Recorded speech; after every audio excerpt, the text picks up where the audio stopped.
Una rete di relazioni e servizi con assistenza agli anziani, ai disabili, ma anche ai ragazzini, agli adolescenti in difficoltà e così alle donne che subiscono violenza dietro le pareti tutt'altro che domestiche di casa. Per le cooperative impegnate nel sociale è tempo di bilanci.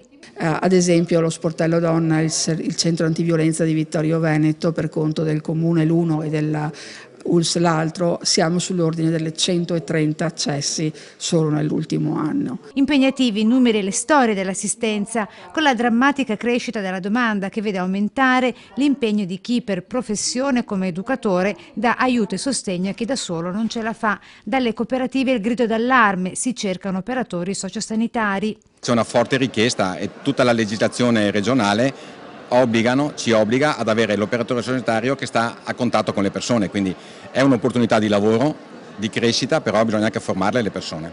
3.000 le cooperative in Veneto e la metà quelle associate alla cosiddetta alleanza delle cooperative rappresentano il 95% del fatturato regionale delle Coop, tra queste 800 quelle che lavorano nel sociale.